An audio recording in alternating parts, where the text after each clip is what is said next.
Of course, that was a disappointing moment, but the fact that we were able to bounce back and land on the moon now, there are a lot of expectations from Gaganyaan itself. Let me begin by asking you about, if you can tell us about the key milestones as far as Gaganyaan is concerned.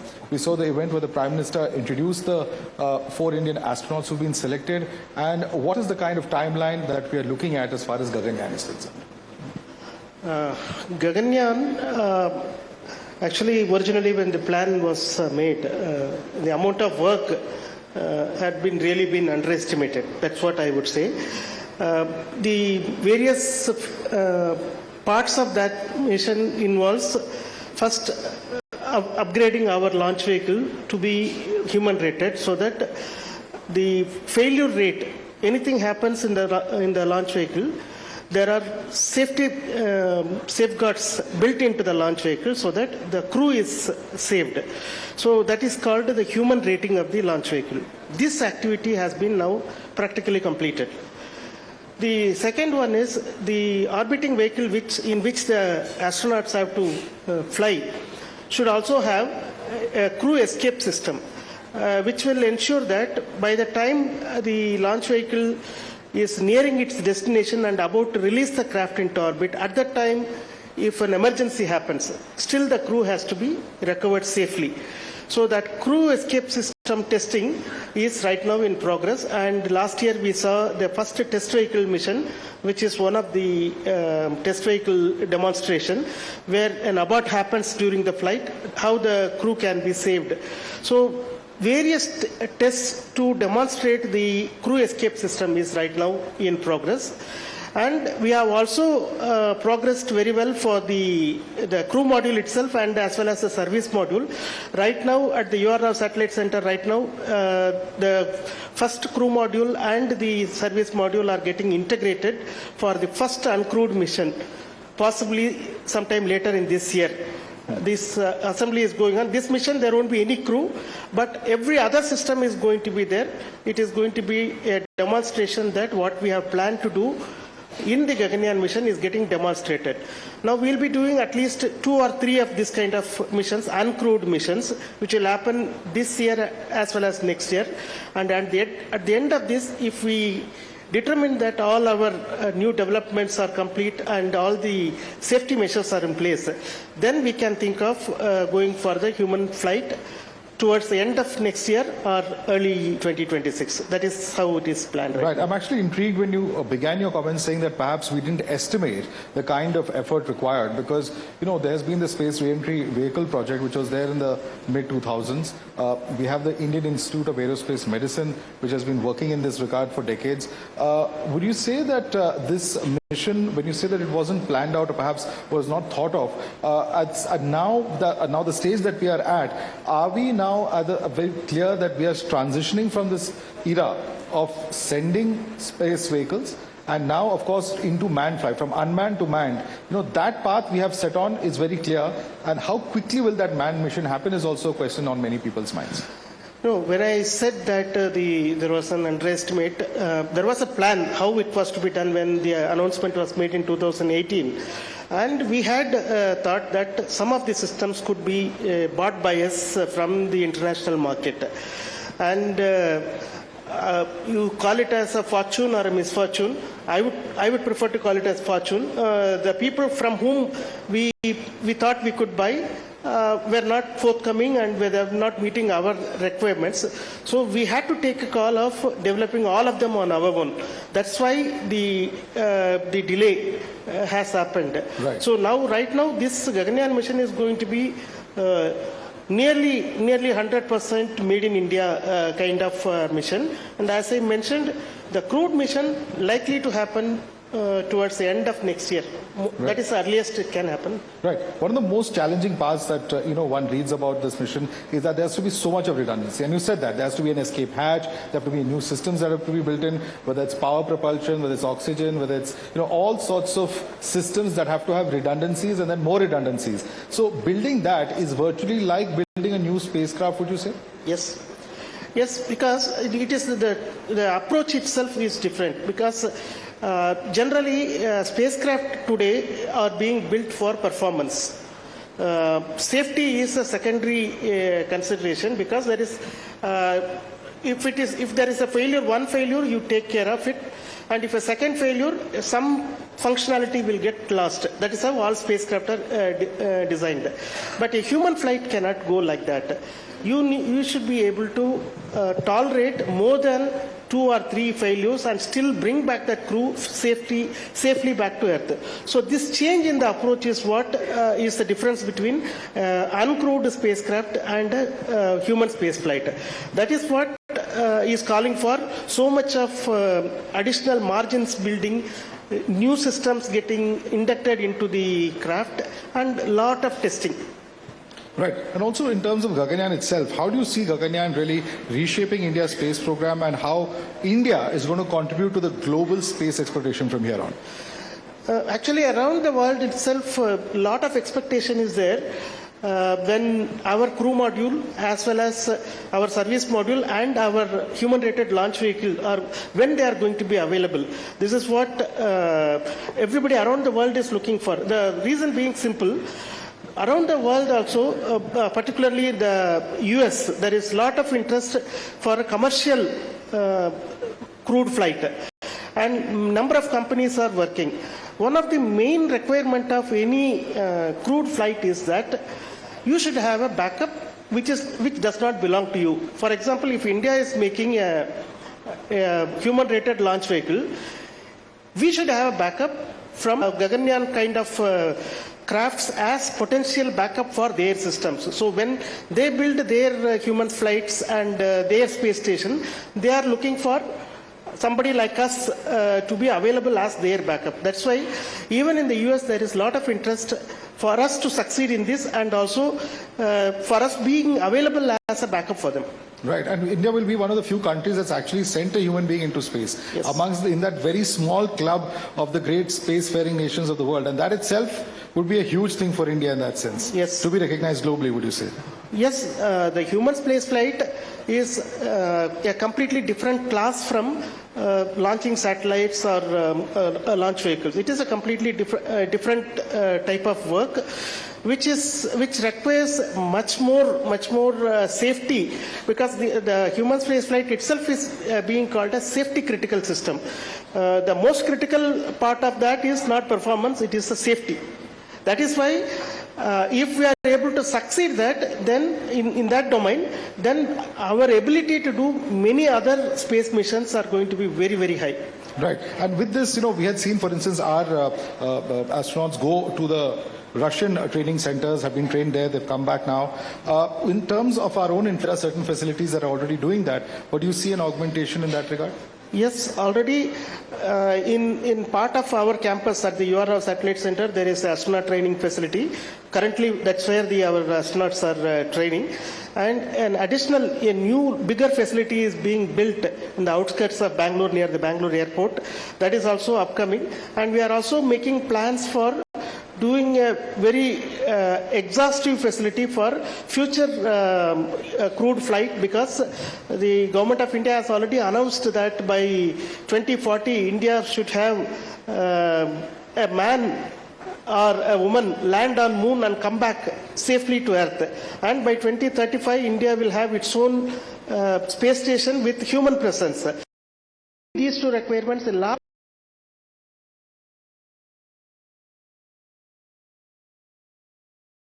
to the space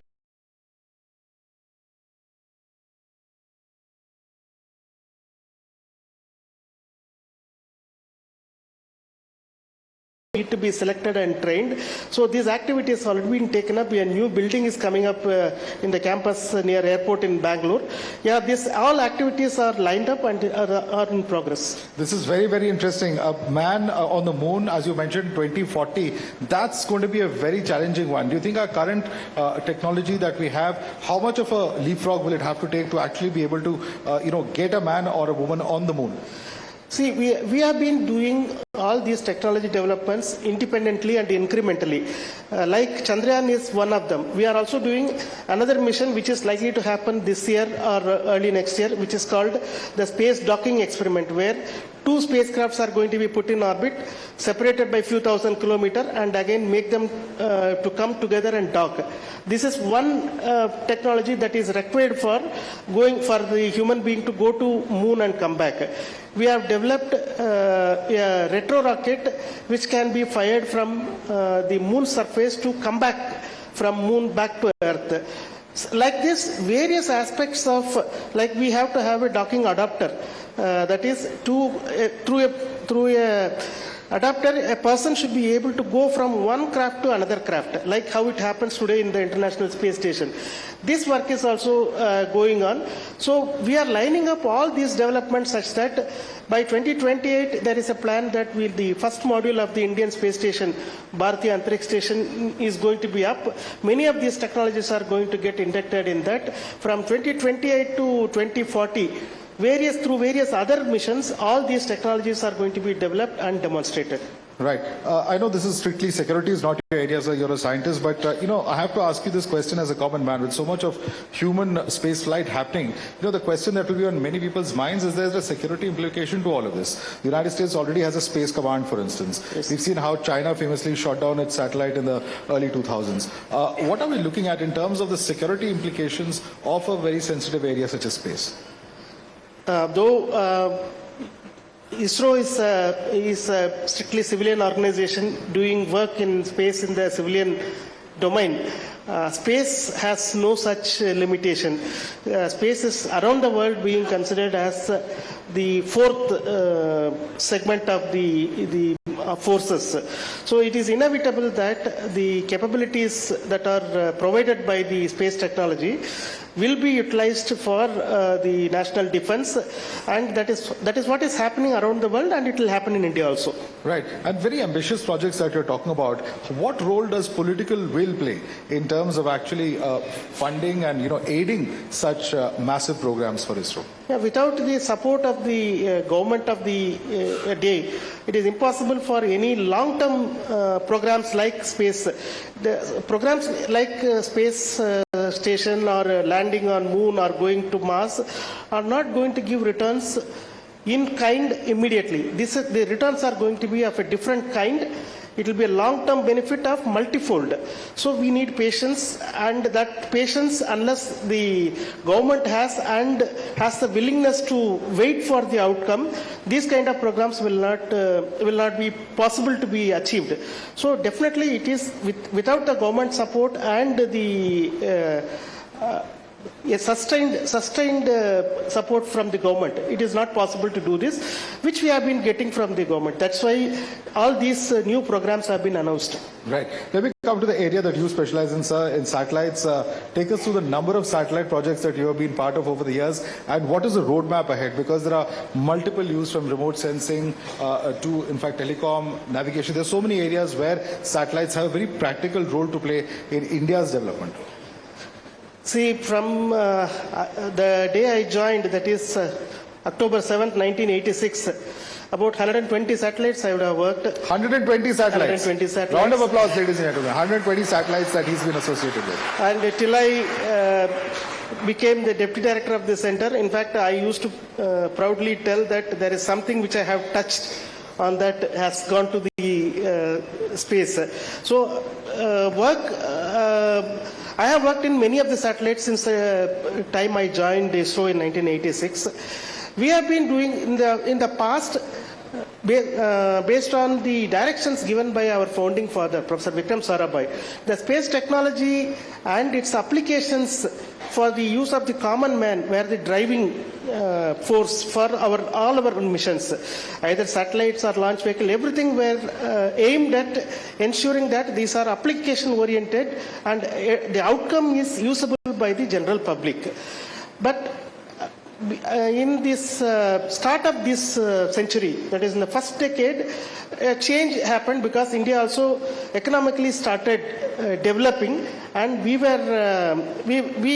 could think little beyond serving only the people of the nation and only giving services. We should also look at other things. That is how missions like Chandrayaan 1, the NAVIC, our Indian regional navigation system, and the Cartosat satellite series, all these kind of programs were initiated. Today we are reaping the benefits of all those initiatives taken in the beginning of this century. And the one success actually feeds the continued success. So when India is growing economically and we are also able to develop our technological prowess, we also gain more and more confidence that we can take on more and more challenging tasks. That is what we are seeing today, from landing on the moon, looking at now a lander to go to Mars, or Gaganyaan, or putting a crew on the moon and bringing back our own space station. All of them are an outcome of this. It is the confidence that the organization gets from its own success and also from the economic strength of the country. In addition to all these programs, what I have been talking about, Chandrayaan and Gaganyaan kind of missions, it is like bread and butter. We need to have the communication and the Earth observation and the navigation. These kind of missions are required as bread and butter for this nation, for its governance as well as for the economical well-being. All these are being done, and Government of India has directed us in 2020 that we should now ensure that many of these repeat things which have commercial value can be done in industry. So we are moving towards that. We are trying to make more and more industry to get partner us. Industries have always been partner to ISRO. In fact, if you look at any satellite or launch vehicle, nearly 90% of the work for any satellite or launch vehicle is being done in industry. But they are doing bits and pieces, not the whole. Now the movement is towards making them to do the whole. That is what is going to happen. We will see the outcome of all these efforts which has happened over the last 3-4 years and will continue for next few years. Maybe about a decade later we will see the outcome of this, where there will be big Indian companies who will own and realize satellites and launch vehicles and operate their own satellites. That is what we are all looking for, maybe one decade down the line. Right, so you're saying that in 2023, the Indian space policy that was changed, that's going to have a huge impact in terms of private sector participation. We were already looking at, for instance, a private sector launch that was also scheduled a few weeks back. So you're saying that will give a huge thrust and will increase the number of satellites that India launches in the coming decade? Yes. See, the 2020 space sector reforms is nothing but a recognition that the space sector is an area where lot of money and lot of people have to be involved, and it is impossible that everything can be done only by the Government of India. So we have to make that sector attractive for industry and business. That is what is being done. So we do expect, to give you a perspective, we are having today about 25 communication satellites and 25 Earth observation satellites. But for a country of our size, economic value and the number of people, we need at least about 100 times this number of satellites if you want to meet the requirements of this country for its governance and its communication and geospatial applications. How do we compare to, say, China in this regard? China is at least 10 to 15 times bigger than our assets, at least 10 to 15 times more they have. The US has very large number, and we have no public information about Russia. But these are the three main countries we have to look at. So China definitely we can look at as a model. At least 10 to 15 times more than what we have is the size of their assets. Right. Also, the Prime Minister has recently hailed the pivotal role played by India's Nari Shakti in the space sector. How crucial has been the role of women in implementing India's space programs? Not only in space sector, any sector becomes more disciplined when there is involvement of women. That I firmly believe in that. Wherever women get involved, the sector becomes more disciplined, because generally the boys will also start behaving when there are girls around. So definitely I feel that the presence of ladies is very important in every sector, and ISRO being equal opportunity organization, we are not actively discouraging anybody or actively encouraging anybody. We make sure that our work environment does not discourage women to come and work. That is why about 20% of our scientific and technical staff are women. And we are looking at increasing this number. That this increase cannot happen by only through ISRO's efforts.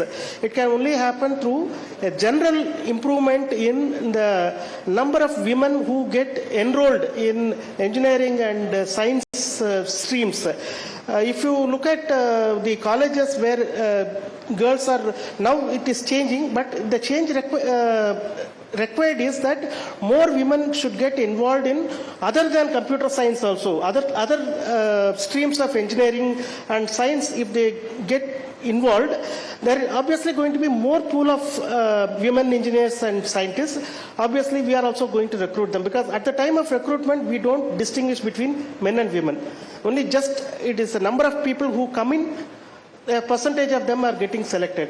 So in principle, what I would say, if as a nation, if we are encouraging our women to get involved in science and engineering education more actively, not only ISRO, in every sector, the participation of women is going to increase. Right. So my last question to you is that, one of the most interesting aspects of Gaganyaan is the fact that you have so much of cooperation between different wings of the government. You have armed forces, you have DRDO, you have IMD, and, all of them coming together with ISRO to bring together a project such as Gaganyaan. At the end of the day, do you think it's a huge shot in the arm for our own Atmanirbharta in terms of India's prospects of being a space power in global decade, in the next decades to come? The Gaganyaan, as has been rightly pointed out by the Honorable Prime Minister, is not just the mission of ISRO, it is the mission of the nation, where there is contribution from not only the government departments, but also from the forces, from the industry. Many people are involved to make this happen. When, like one landing on the moon has really suddenly woken up many people around the world that India is a space power, India can do this and that. It is not that overnight India has become a space power on that day of August 23rd. India has been doing this for a year, but we need one symbolic event like Chandrayaan 3 to land on the moon for everybody to open their eyes and recognize that is what happened around the world. Same thing is going to happen for Gaganyaan also. When the first Indian flies in the space in our own craft, launched by our own launch vehicle and safely brought back to Indian ocean area, that is going to be a huge plus point for the image of this country. The remaining things, I all feel they are all secondary. The technological achievement that will come through it, the engineering capabilities that we will build, these are all secondary. The most important one is that we will be demonstrating to the world that it is possible for us with our own efforts to do this kind of activity. Then it is only going to make is easy for our own people, the youngsters, the youth to believe that it is possible for them also to do such things. We are looking at that as the main benefit of doing Gaganyaan. Thank you so much, Mr. Sankaran, for joining us and sharing with us ISRO's perspective and plans ahead. Certainly an organization that has made 1.4 billion Indians extremely proud over the last several years. Thank you so much, sir. Thank you.